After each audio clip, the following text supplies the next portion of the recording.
All right, so good morning, everybody. And we are here for our deep dive into A Course in Miracles. And Iris, I want you, I'd like you to tell us where we're at and then pray us in if you would please. Good morning, Lynn. Good morning, all. We are at textbook, chapter 2, section 4, healing as release from fear, and paragraph 2, second paragraph. So I'm going to pray us in.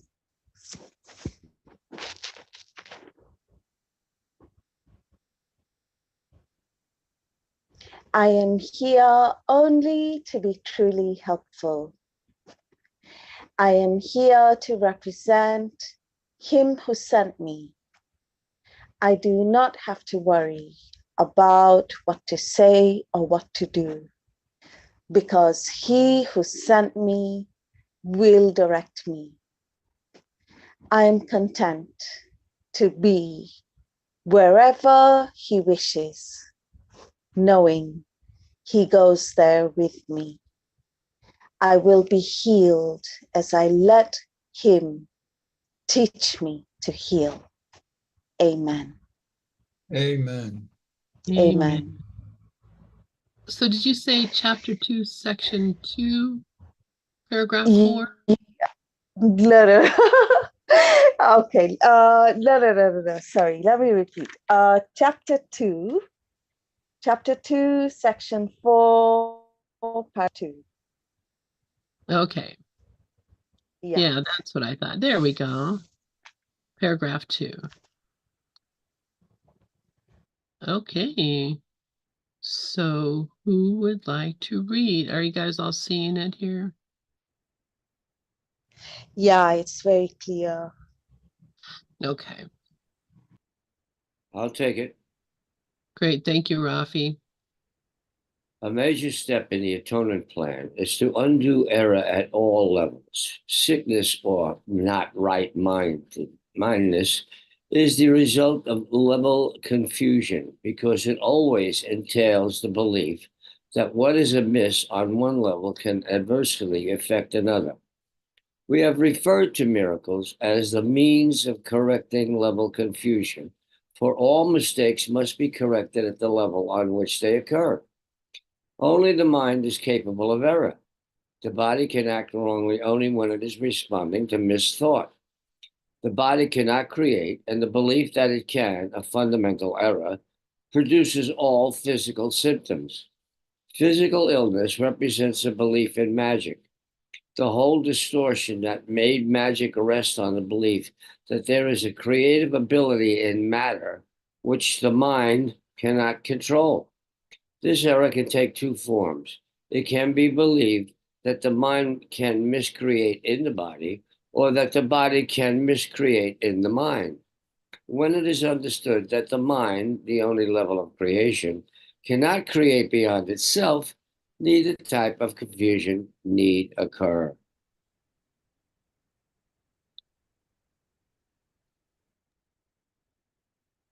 All right. Wow, that's really interesting because Bruce and I were just reading about uh, Helen talking to a friend who was, I guess, in a coma or on their deathbed.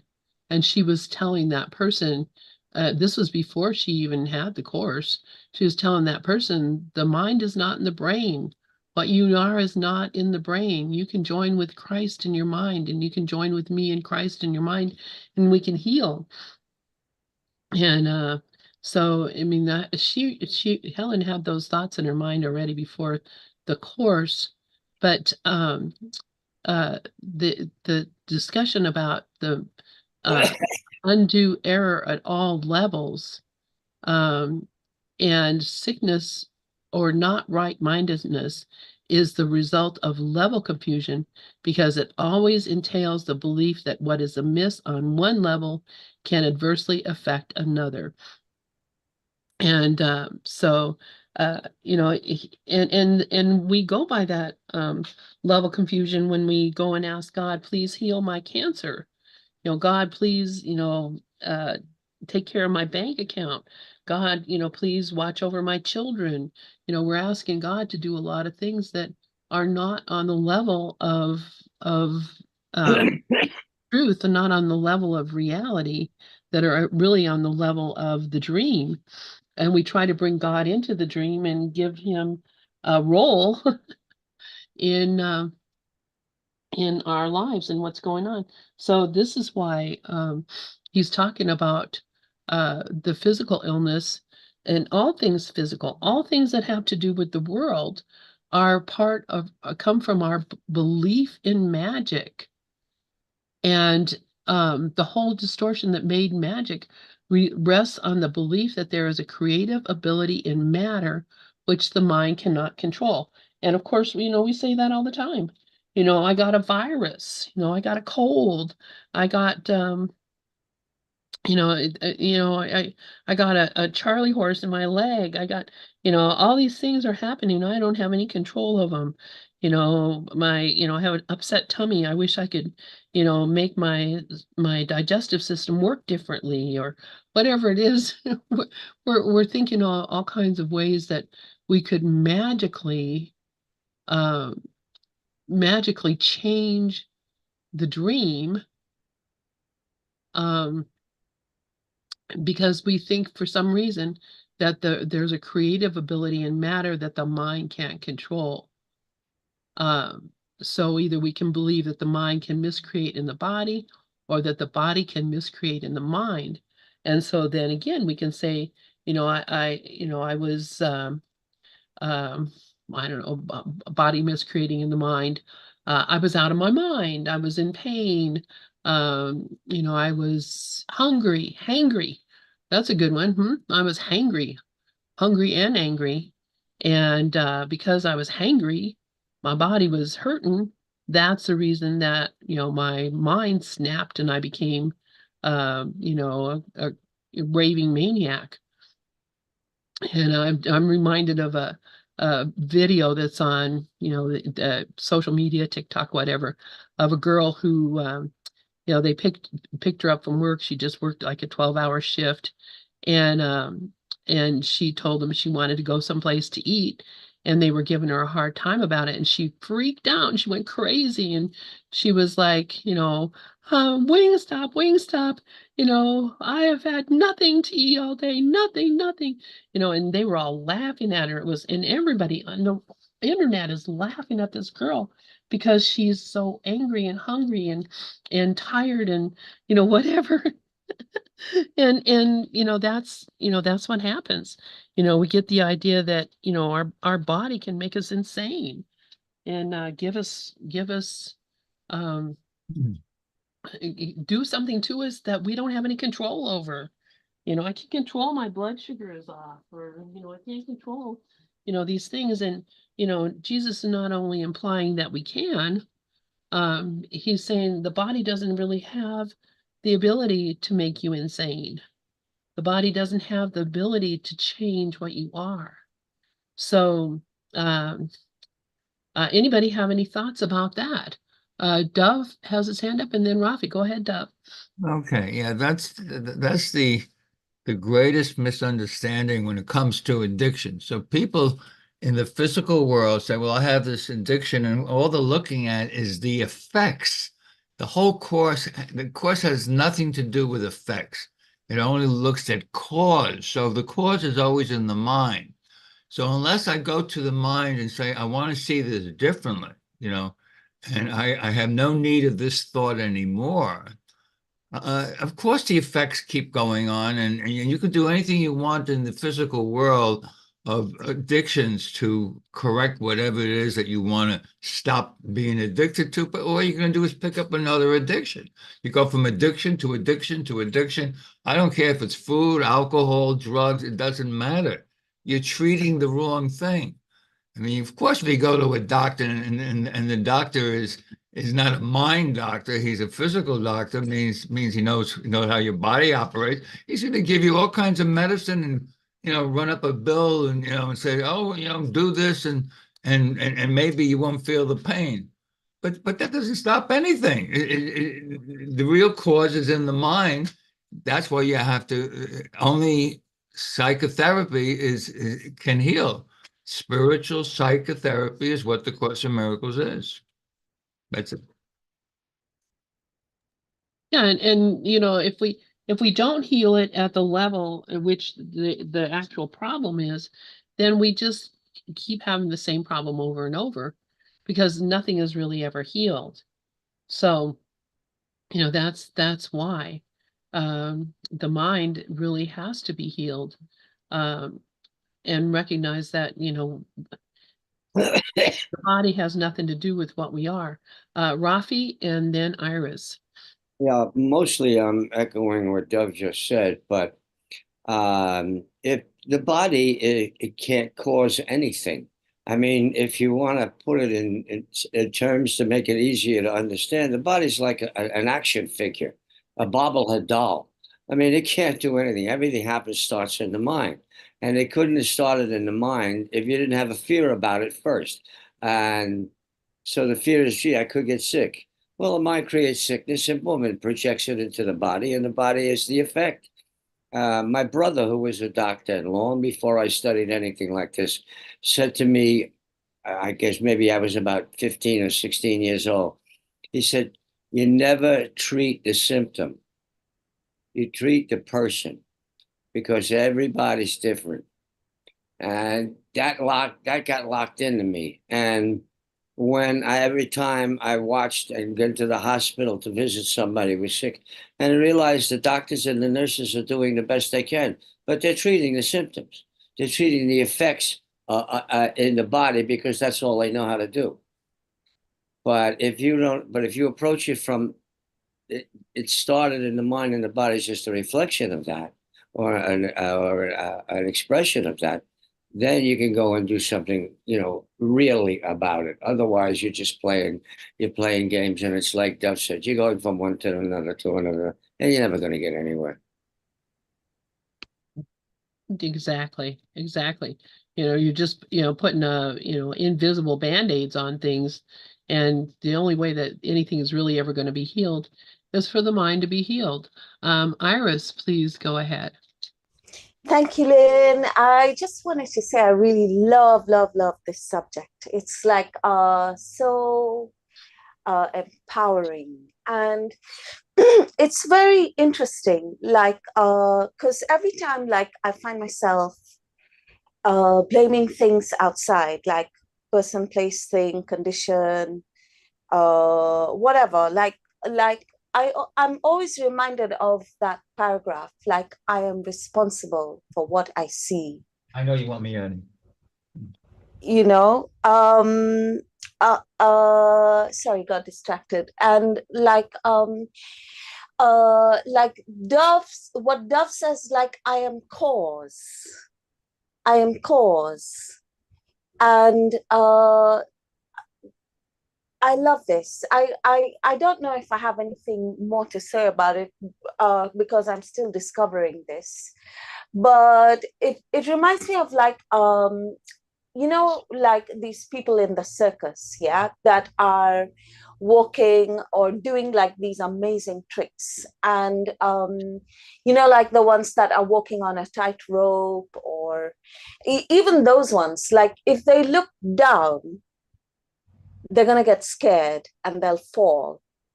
But they don't look down, and they focus, like they focus on whatever it is that they focus on. They focus on strength, like they keep their mind on strength with a capital S. And I think that's very, very fascinating. I think it's really amazing. That the mind is cause, and I am not at effect. I, as in I, like the big I, the real I. And yeah, those were like my few ideas. I'm just trying to say I love this subject. It's really very important.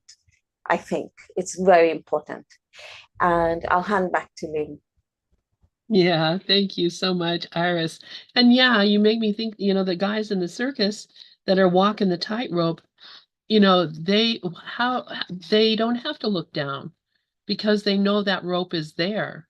They know that rope is there, and when they step forward, they're going to step on something that to them is as solid as walking on the land because they're used to balancing and walking on the tightrope.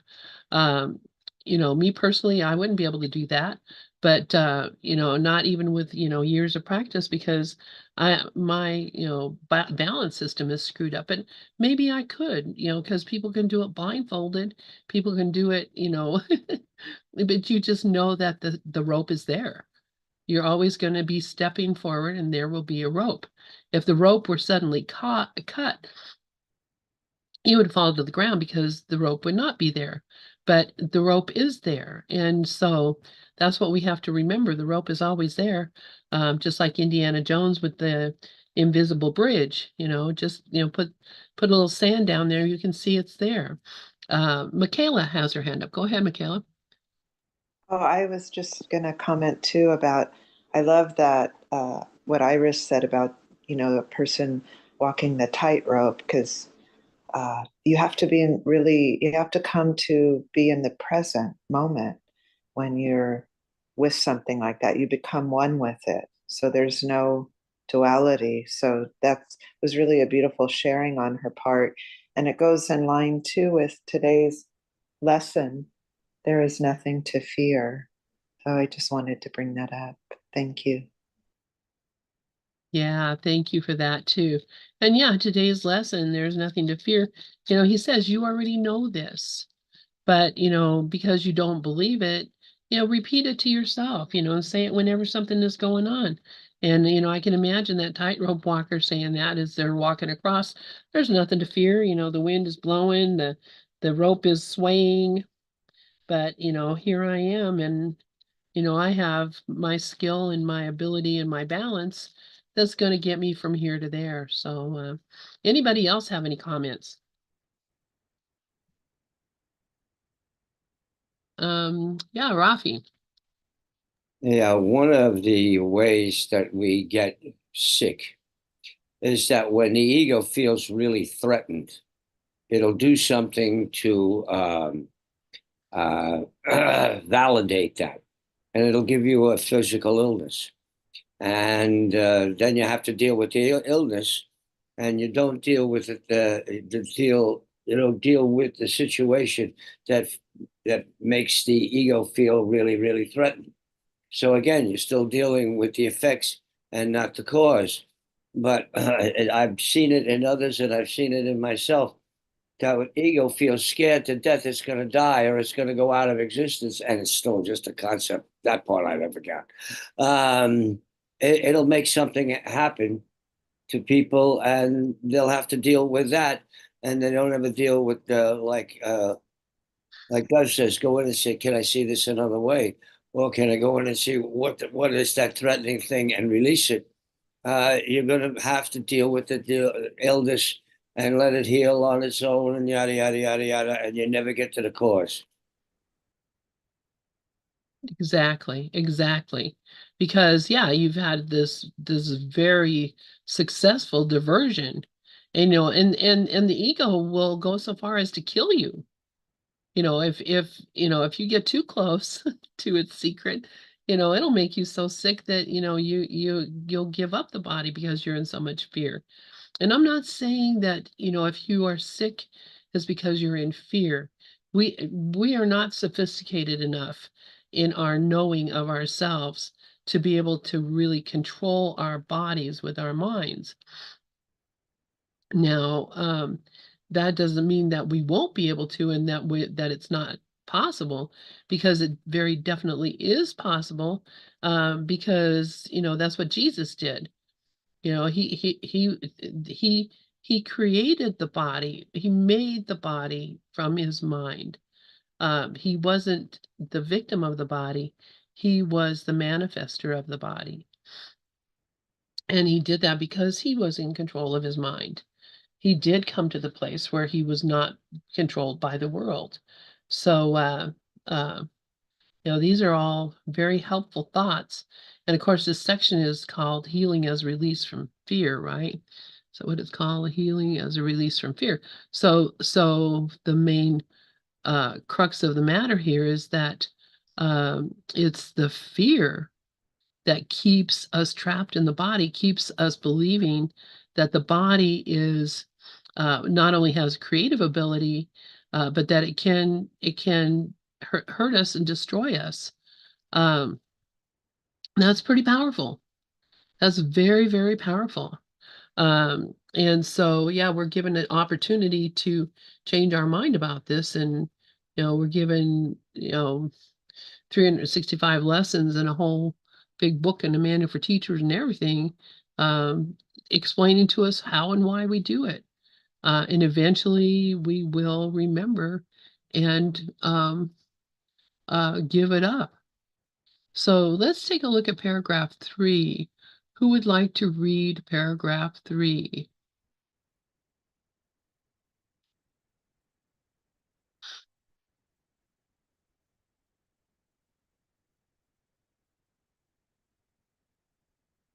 Okay, well, I'll read paragraph 3.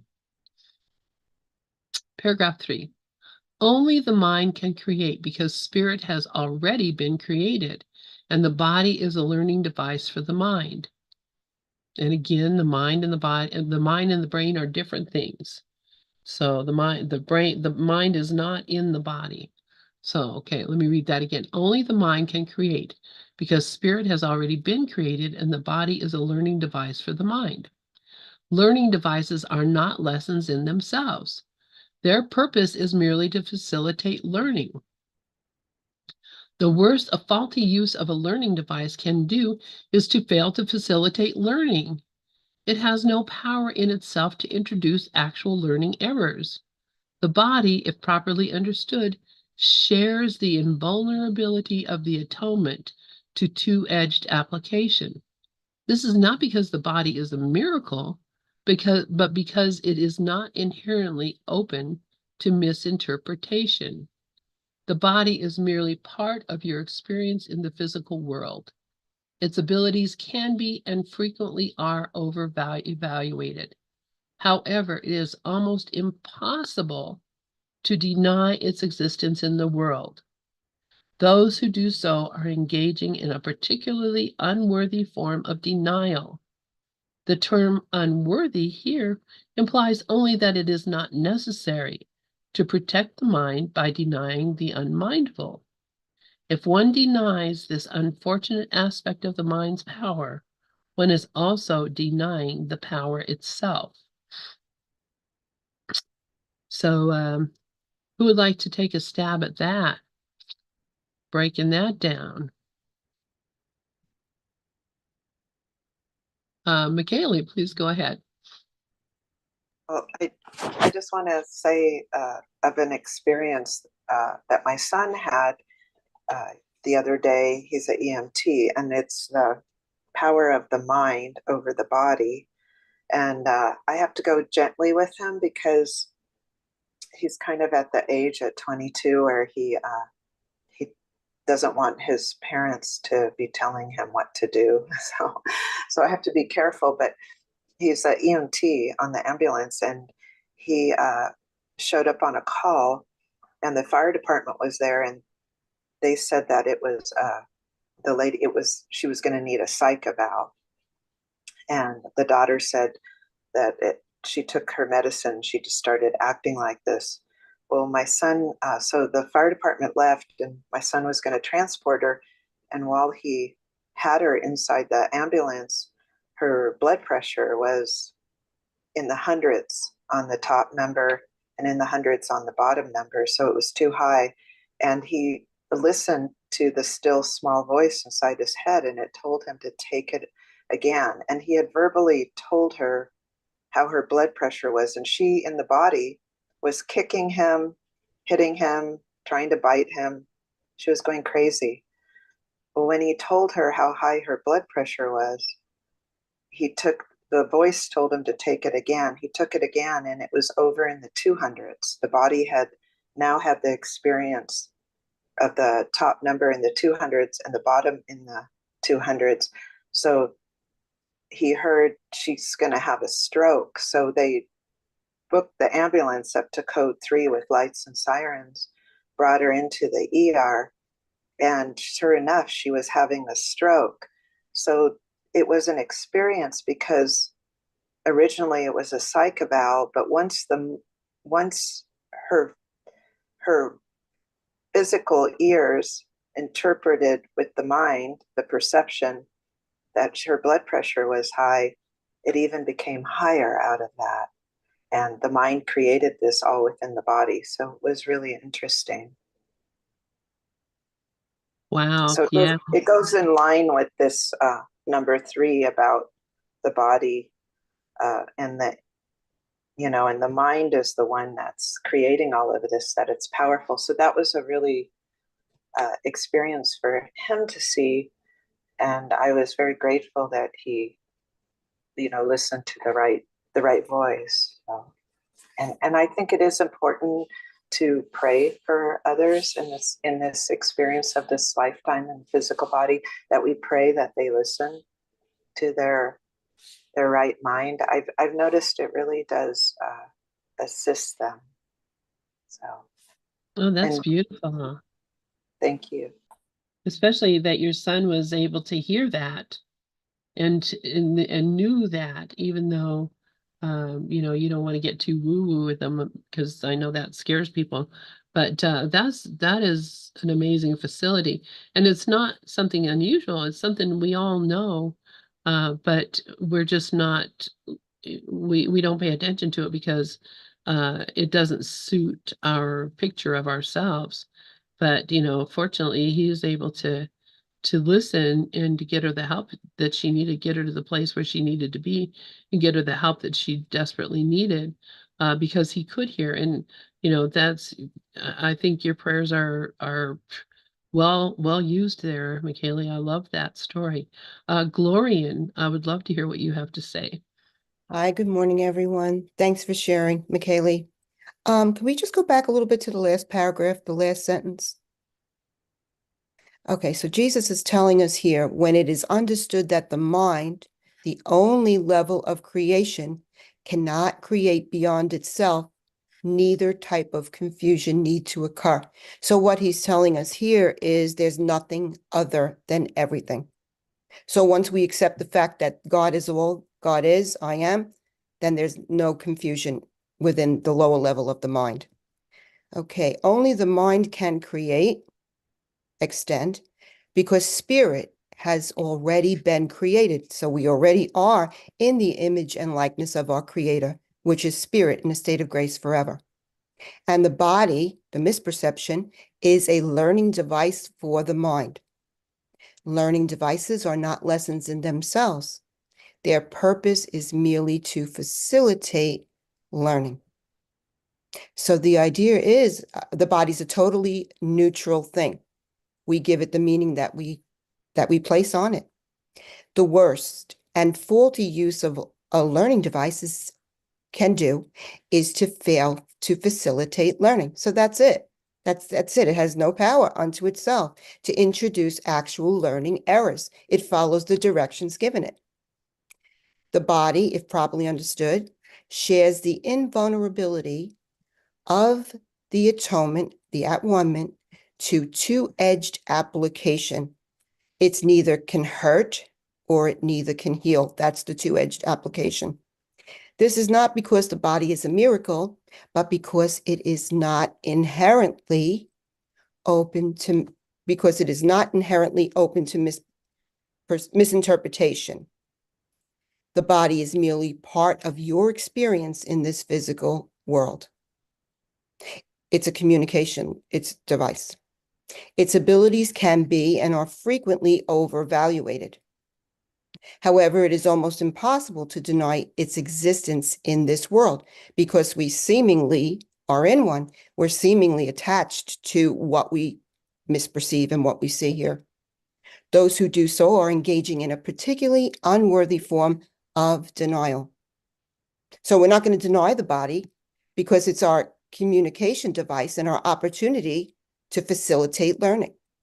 The term unworthy here implies only that it is not necessary to protect the mind by denying the unmindful. So that's it. The mind needs no protection. It is what it is. God is, I am. Amen. If one denies this unfortunate aspect of the mind's power, one is also denying the power itself. So that's it, coming to the recognition that all power is of the mind. And that's just where it is, and accepting the fact that this is a misperception, but it's our opportunity to facilitate learning within the perceived dream. Thanks. Thank you, Gloria. Yes. And that is exactly it. You know, this is an opportunity to see the body as it truly is. And he says, you know, basically the body itself is neutral. It doesn't have any qualities itself.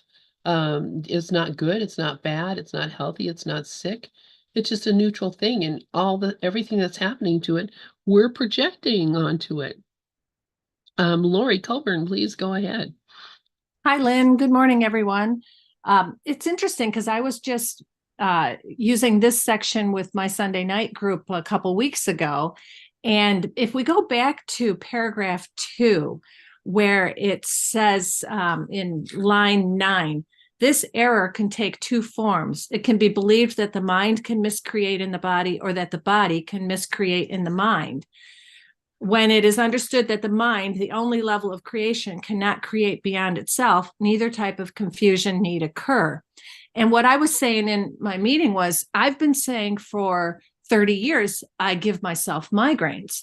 And that's actually false. Thinking that you know, my psychological state could project onto the body and cause a migraine is actually not true, but I believed it. And with psychosomatic medicine, or, you know, psychosomatic symptoms, we think that we're creating these things. But actually, if we get back to that line that says, no, you can't even do it, you think you're doing it, it's now, I mean, I think looking at psychosomatic symptoms is a step in the right direction in terms of the power of our thoughts, in terms of the ego thought system.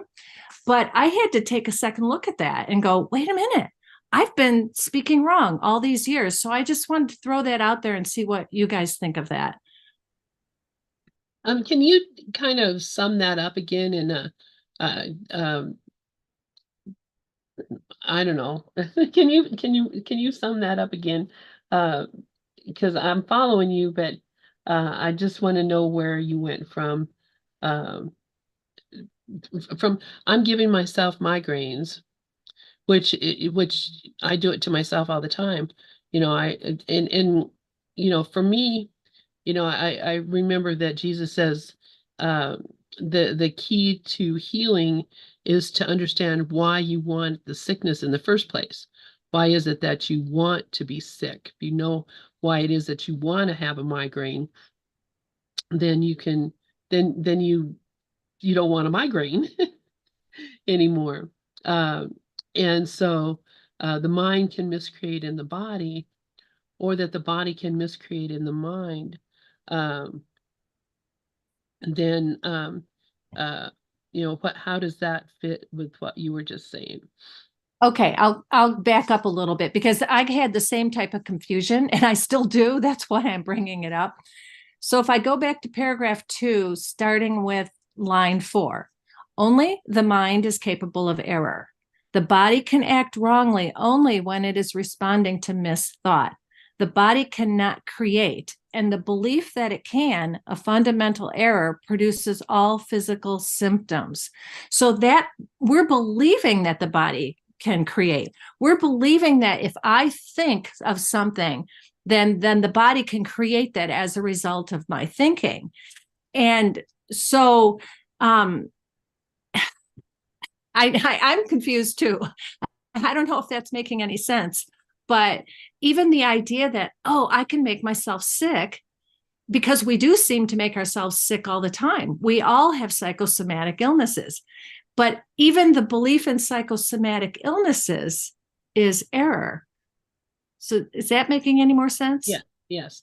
And when you say psychosomatic, a lot of people will hear that and say, oh, that means that it's all in my head, which in a way is true, but also it is that the state of the body also affects the thinking. And so psychosomatic, that the thinking affects the body, but the body affects the thinking. And that's kind of what this is saying here. Um, and the reality of it is there's only one level that is creative, and that's the level of mind, and the level of the world or the body is a level of um, confusion and miscreation, and belief is the story of that level. Belief in, thinking that, this is somehow depending on my belief, my mind, my acceptance, my projection. It makes it seem like which, I mean, this is confusing people. This is why I was mentioning this last night. A lot of people who are uh, uh, handicapped or have uh, uh, like um, uh, symptoms that don't, maybe manifest like fibromyalgia or something like that. And people will say, well, it's all in your head. And the course is basically saying that, but not in the way that the world looks at it.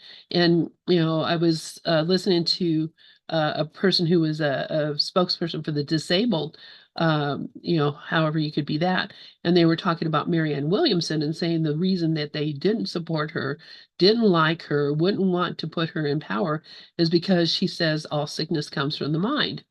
And they're saying, you can't tell me that I made this up.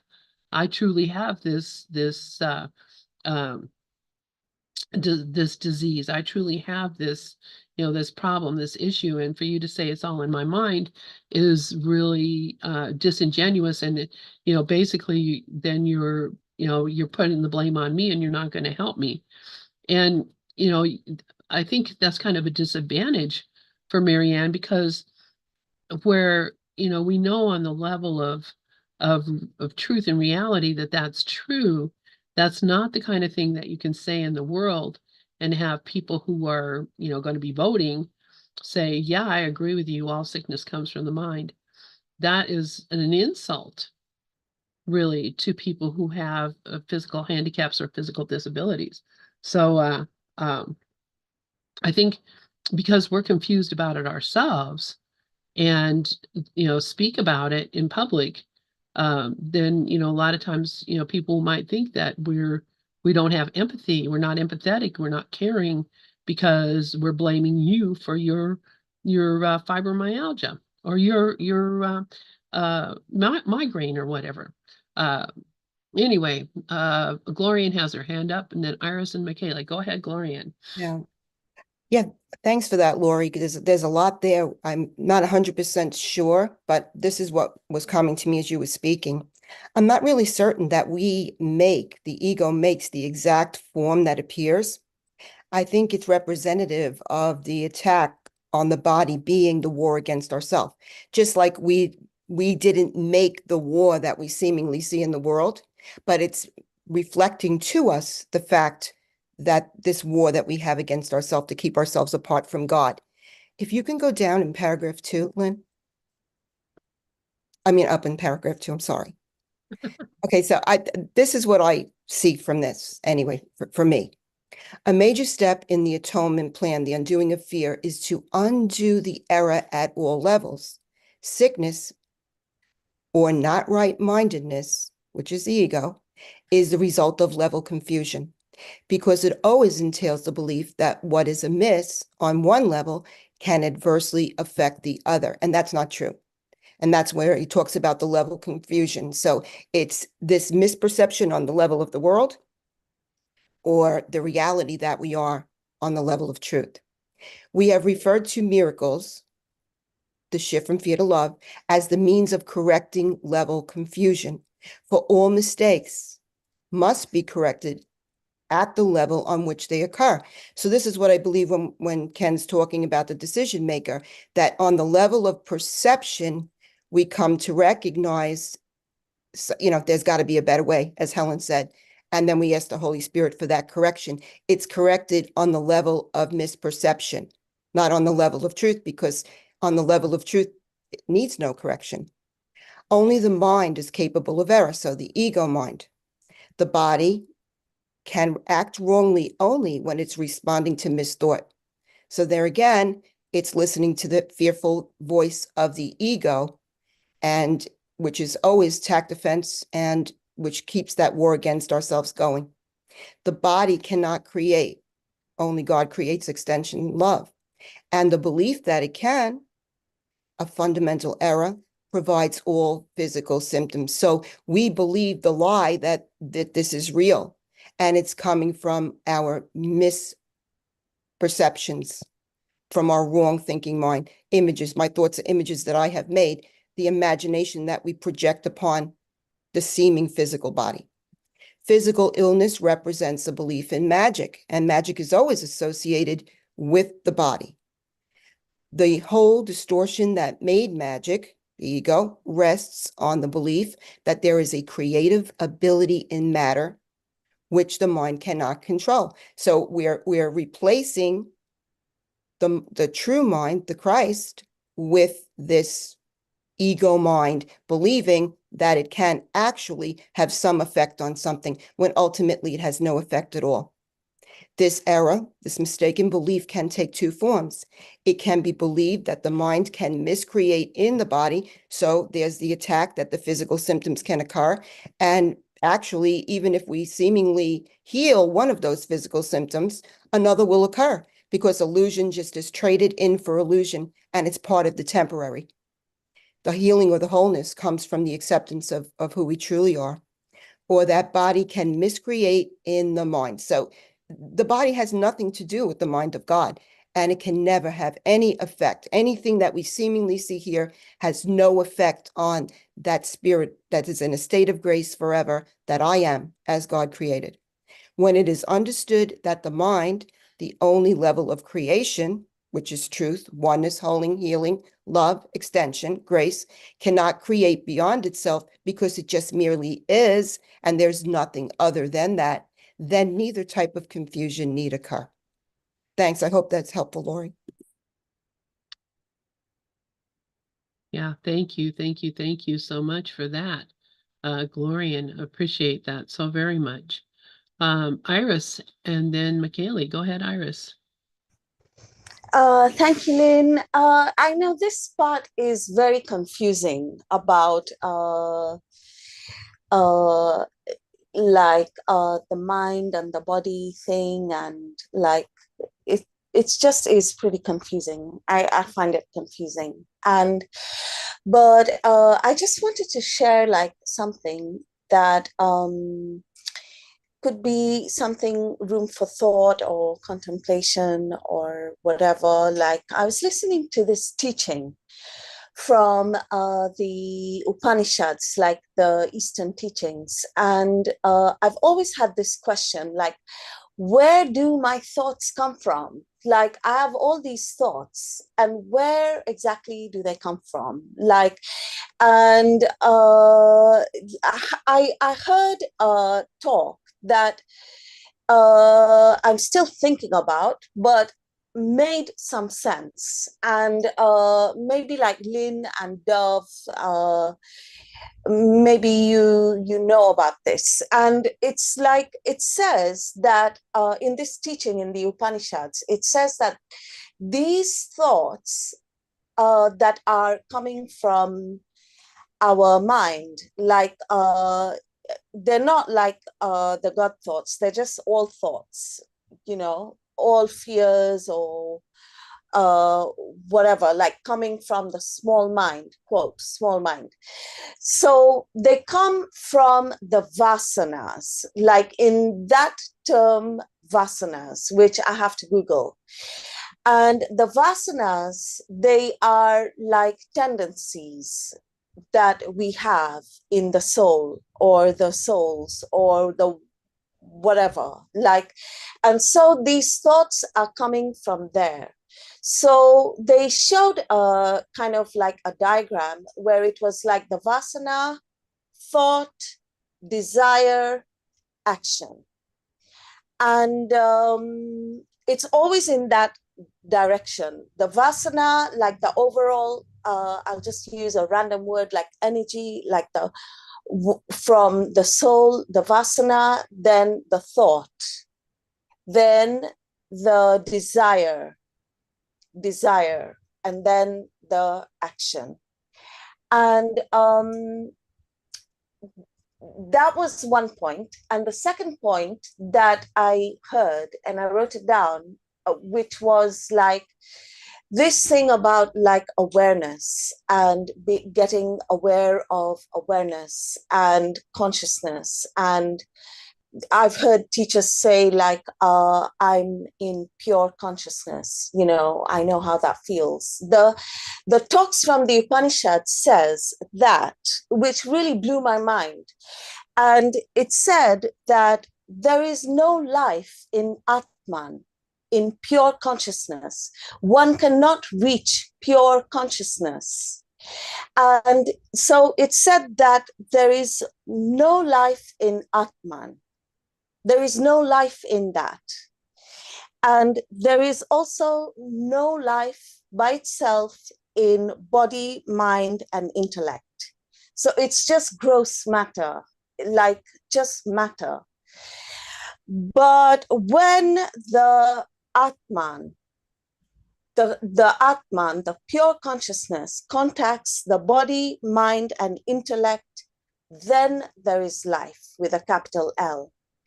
And that's why I love that. It was made so much sense to me that like when there is the pure the pure consciousness, when that meets the body, mind, and intellect, there is life, capital L. Not the thought, but what is thinking the thought? Like, where do the thoughts come from? Like, what gives the power to the mind? And I really love that. So, like, I'll just read what I wrote here, and it said that life, this one life, capital L, can only be contacted through experience, like the experience of living. And all of this talk about like the mind, how the mind would affect the body or vice versa. I think it's all connected in some way. Like, I'm sure like I'll get to some further understanding at a different point, but I just think it's amazing. And I really wanted to share that, and I'll hand back to Lynn. Yeah, thank you so much, Iris, for that. And yeah, I think you're right on to something there, because you know what the vasanas, you know, what it is to me, I see it as and maybe you've seen this and maybe this makes sense to you. Have you ever seen like a restaurant where, you know, you just sit at a seat and then there's like a conveyor belt that goes around and it has dishes on it. So it'll be like a sushi restaurant. So it'll have different kinds of sushi and they'll come along and you're just sitting there at your seat. And here comes, you know, the seaweed salad or the cucumber roll or whatever, you know, and you choose to pick it or not. You know, you take it or not. That's what these thoughts are. They're not thoughts that you have had anything to do with. These are pre-made that are coming from the kitchen. They're pre-made thoughts that are coming out to you, that are being offered to you, and you can accept them or you can reject them and wait for another thought or just, you know, be without thought. But most of us are not able to be without thought. So we're going to accept whatever thoughts come to us. But the problem is that we think that we did it. We made it. I made this. instead of recognizing that it was made by someplace else, it came to you without your asking. You didn't even have a choice as to what, you may be in a sushi restaurant, all right, so you can pretty much expect that you're going to be getting sushi here. But the reality of it is, you don't know what you're going to get because all these pre-made thoughts are there and they're being offered to you, and then you pick and choose which ones you want. So a thought comes by that says, smoking causes cancer. And boy, would I like to have a cigarette. Oh, I think I'm going to get cancer. I was reading something yesterday that says, if smoking caused cancer, then, billions of people, everybody who smokes would be getting cancer if that was what it was caused by. It's not caused by smoking, it's caused by our reaction to it, or our, what happens to the body when it takes it in and has either a good reaction, whatever. But, if smoking was the cause of cancer, then, it'd be real simple. You just cut out cigarettes for everybody and nobody would ever have it again. That's not the way it is. People get lung cancer who never smoked a day, like Ken Wapnick, or what's his name, the comedian. There's a lot of people who get these diseases that have never done anything that would have caused it. So we think that there's a certain cause for things and that the effects are natural, but really it's our decision to take in the thought. The thought comes to us and we take it in and we believe it, and it grows in us and becomes our experience. But if we never took the thought in, which I'm not saying if you never took in the thought that you get cancer from smoking, because we do not have that kind of control of our thinking.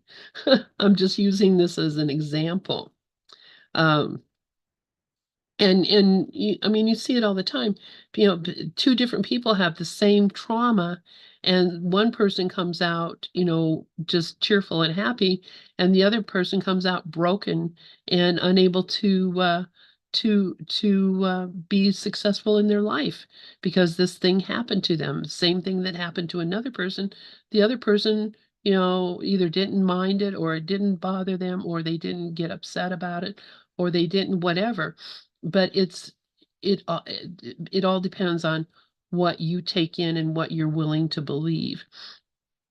So long story short, I mean a long story out of it, I'm sorry. Uh, but they're out there. Those thoughts are out there. They were made at the very instant that the tiny mad idea was accepted. Every single thought of every single thing that could ever be was made at that time, and it's all being offered to you right now for you to either pick up and run with, or to say, no, that's not a thought that God would have me think. And when we get to the thoughts that God would have me think, then we have to be very specific and, paying attention to what is the action and reaction in my mind to this or from this. And then, but this takes a mind control that is very lacking in most of us for the most part, but that this particular teaching of A Course in Miracles actually gives us the ability to make those choices. So anyway, long story short, that's what I'm thinking. So McKaylee, please go ahead. That was a beautiful sharing, Lynn. Thank you. And Iris, too. And I just want to say towards her statement about migraines, I myself have been diagnosed on the experience of the physical level with chronic migraines through an MRI. So when that migraine starts to come about in the experience, it's a beautiful opportunity for me to step back and look at the experience of, I'm viewing the dream and I'm viewing a character named McKaylee that's having chronic migraines. So I don't make it into a problem, because like Judo Krishnamurti said, there are no problems apart from the mind. So I know that the body also is a distraction. And so sometimes that migraine can be coming up within the experience as a distraction. So if I have to take a migraine pill or something to help it, whatever I need to do, then I look at the experience, I view it, I see that McKaylee within the dream has, is taking that. And then it's kind of like I completely let go. I kind of just surrender it over and miracles take place. Maybe that character of McKaylee needed that experience to have the time within the dream to read a book or just rest the body or quiet the mind, and miracles happen. Just a short little thing that happened to me yesterday. I was shopping at Walmart and there were very long lines. And so I was just viewing it as an experience within the dream.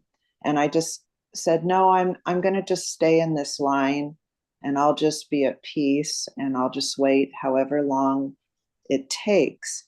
Well, as I got closer to the cash register, there comes a cashier and she came right up to me, the character in the dream, out of anybody else. And she said, would you like to, I'm going to open up. Would you like to come? So I was right there first, and it was a miracle. It was a total blessing that just came out of nowhere because I just surrendered it over and was at peace and realized that this is a dream and an experience that, I'm choosing to view. So I do that with my migraines. I don't know if that's helpful to you, but thank you. It is absolutely helpful to me. And I don't know if it's helpful to anybody else, but I'm answering. Our time is almost up, and do have to go and babysit with my grandkids today, so I'm going to have to leave. But you do remind me of a situation that I had, because yes, I used to have chronic migraines, and it was pretty awful when it happened, because then, I would either have to, be in a room with the lights out and maybe ice on my head or something. I do all kinds of things to try to get rid of it. And it was before they had all these, they have now medications for it. At the time, you could take, Tylenol or something. I was at a workshop and staying in somebody's home, and I had a roommate. We were supposed to be doing a lot of activities, and I woke up in the morning and I had a migraine. And I realized that I hadn't brought any medications with me. And so I laid there in the bed and I thought, okay, I have a migraine. Now I'm going to have to go downstairs and ask these people I'm staying with, does anybody have any ibuprofen or Tylenol? I'm not going to be able to participate in anything today. I'm going to be stuck here in this room because, I can't, even looking at things makes me want to puke. Just all these thoughts were coming in my mind. And I'm laying there thinking, I have to get up and go down and do this. And um, a thought came into my mind, um, and and the thought was, how long am I going to continue to tell this story? How long am I going to continue to tell this story? And the answer came immediately, not one more instant. Not one more instant. And when I said that, the headache was gone completely. There was no remnants of it. I mean, you've had a migraine, you have for a couple days afterwards, you have this ghost of the headache that goes along, and all of it, everything was gone. Not one more instant. And it went away. And I have not had a migraine since. And this has been, 10 or more years ago. There was something that was happening every couple of weeks or I was having very serious. Not one more instant am I going to hear this story again. And it was gone. And I have not had it come back. Now, I'm not saying that can happen to you, although I'm sure it can, because, here I am, a living example of it. But it shifted me so much to know that the reason because the question that I ask, why am I having this now when I'm here with all these people and I want to do all these things? And, the answer was, I mean, I wanted to have a migraine. And when I recognized I really didn't, it went away and it was gone completely. So, like I said, I'm not saying this, uh, mind control, can change everything, but I am saying mind control can change everything. I guess what I'm saying is don't feel bad if it doesn't for you. Don't feel bad if it doesn't for you, because, oh, hi there, Miss Cher. Hi, sweetheart. I didn't know you were here. Um, anyway, I'm going to stop the share on this. And uh, let go of the um, uh, live stream. Does anybody else have anything to say before I'm gone? And yes, ready to heal, ready to heal. Yes, we're ready to heal. Thank you, thank you, thank you. Iris, please go ahead.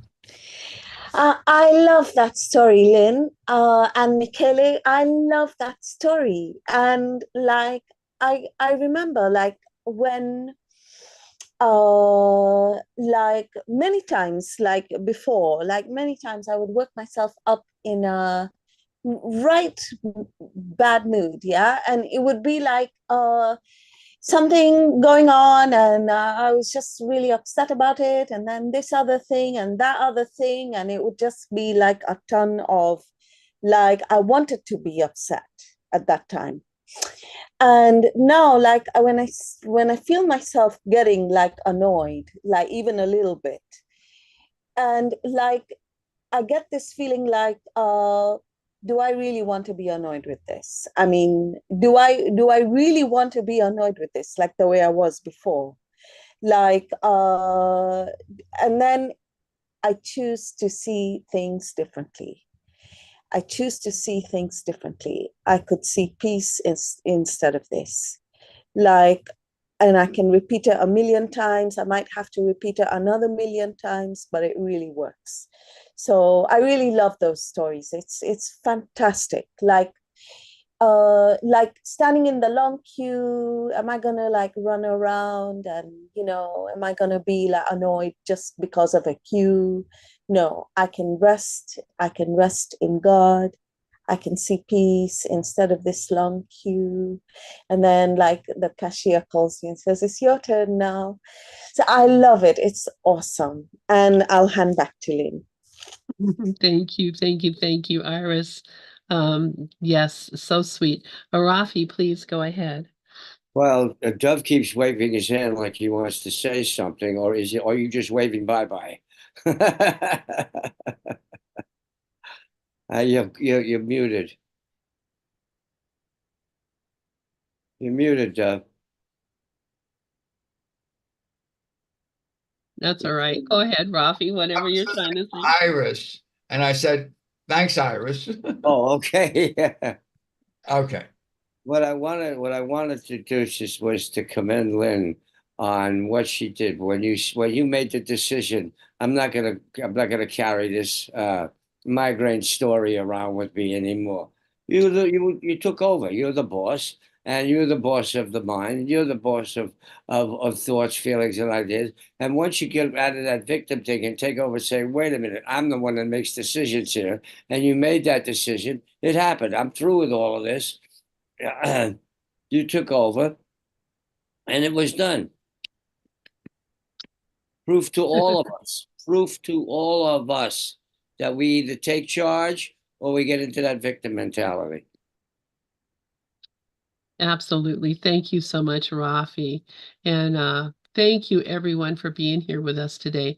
I really appreciate your sharing, and I appreciate sharing the course with everyone. So God bless you all, and have a great week, and we'll see you again next week.